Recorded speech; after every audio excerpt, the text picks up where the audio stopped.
Alors, pour aborder la situation humanitaire dans la bande de Gaza, après 5 mois de guerre entre Israéliens et le Hamas, ou bien les bombardements israéliens sur la bande de Gaza, nous avons le plaisir d'accueillir au bout du fil le docteur Raouf Ghafar. Vous êtes analyste politique.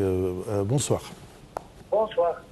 Alors, tout d'abord, quelle est la situation actuelle, la situation humanitaire des habitants de la bande de Gaza, surtout depuis le début du Ramadan? Terrible. Ça n'a pas changé, ça n'a pas l'air que ça va changer prochainement. C'est malheureux, c'est vraiment quelque chose de sans précédent. Malgré tout ce que l'Égypte et les autres pays font pour transporter tous les aides d'une manière ou d'une autre au peuple de la bande de Gaza, mais c'est vraiment triste quand on voit le mois de Ramadan, un mois qui a affaire avec la générosité, avec le spirituel, etc. Et on voit que la situation ne change pas, ça va de mal en pire. Et nous espérons bien que peut-être ça va changer avec une prière dans ce mois sacré.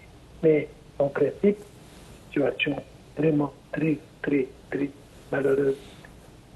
Oui, bien sûr. Là, l'Égypte procède au largage des aides humanitaires bien sûr, par le biais des forces aériennes égyptiennes.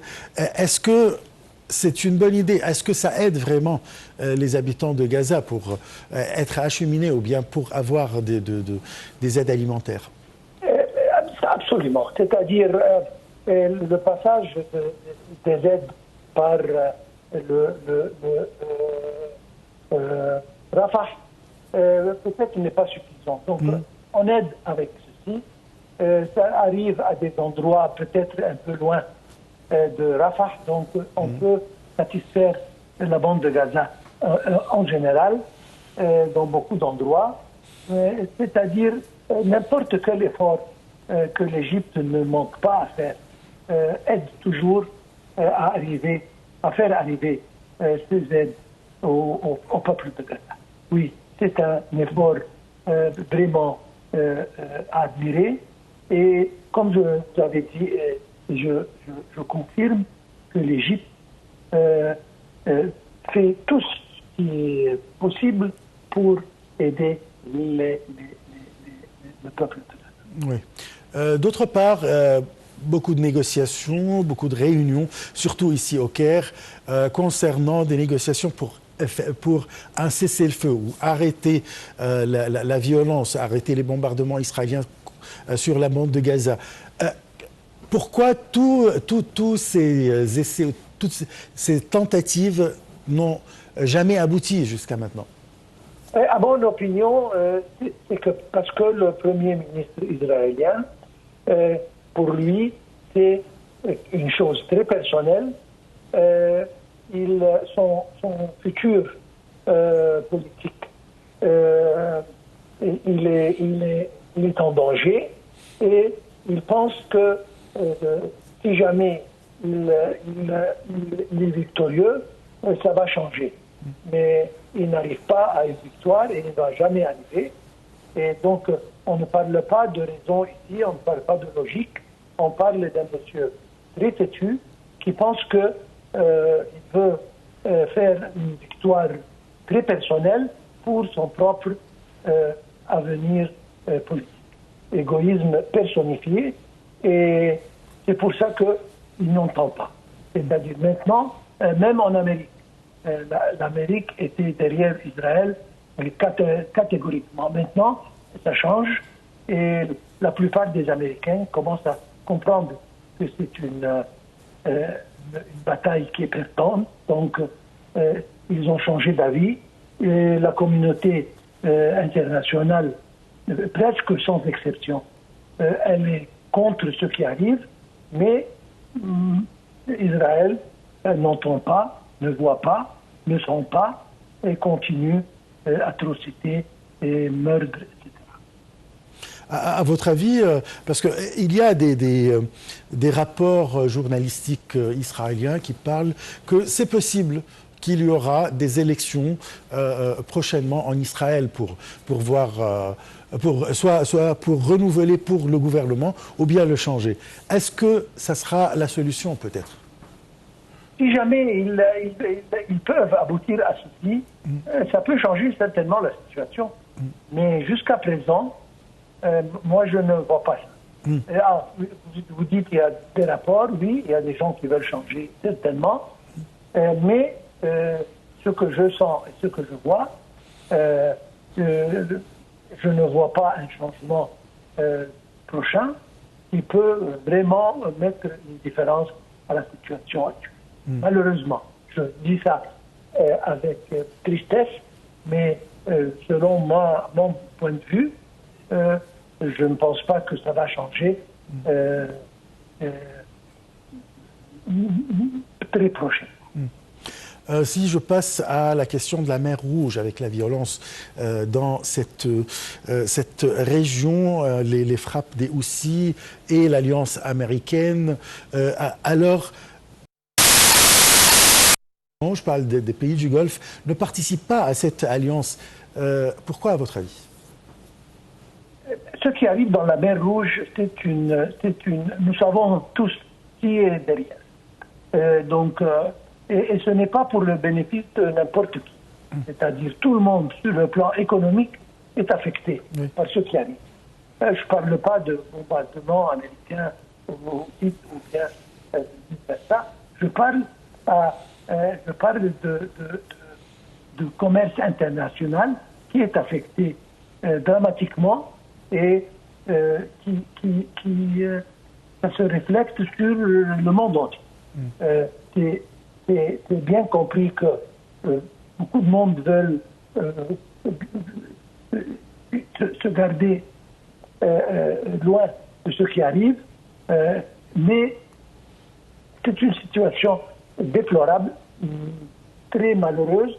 Encore une fois, si jamais on aboutit à quelque chose de bien au Gaza, dans la même minute, je veux dire, tout va s'arrêter et la situation mer Rouge va changer à 180 degrés et nous allons voir une zone complètement différente sur le plan paix et sécurité. À mon opinion, encore une fois. Un grand pays comme la Chine vient d'annoncer qu'il va convoquer pour une conférence sur la paix pour faire arrêter la guerre entre Israël et le Hamas ou bien les bombardements contre la bande de Gaza. Est-ce que ça pourrait aboutir à un tel pas ou bien c'est hors question quand même? On ne peut pas éliminer la possibilité. Ce n'est jamais hors question. Chaque pays fait ce qu'il peut. La Chine, certainement, c'est une force politique et économique redoutable. Et ils ont essayé, par l'entremise de l'ONU, le Conseil de sécurité, et ils n'ont pas réussi à cause des veto américains. Alors, ils essayent.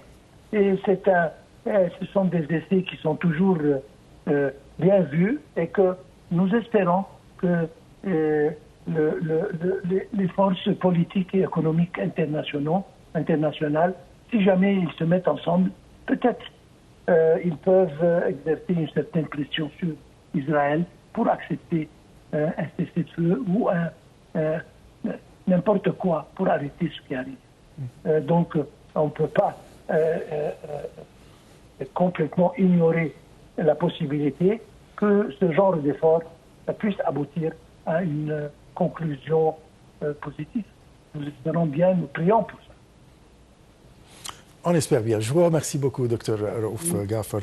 Je rappelle que vous êtes analyste politique. Alors, pour Dr Raouf, on a parlé de la situation humanitaire dans la bande de Gaza, avec les aides humanitaires le largage de la part des avions des forces armées égyptiennes, le largage des aides humanitaires, ainsi que la situation dans la mer Rouge. Et comme la plupart des politiciens, des politologues disent que à l'instant même où un cessez-le-feu arrive ou bien est décrété dans la bande de Gaza, l'arrêt de la guerre entre le Hamas et Israël, au même instant, il n'y aura plus de violence dans la mer Rouge et les Houthis vont se calmer parce qu'ils ont à plusieurs reprises déclaré que ce qui se passe dans la mer Rouge, c'est en représailles avec la violence israélienne ou bien l'agression israélienne contre la bande de Gaza. Deux autres sujets qu'on a abordés, ou bien un autre sujet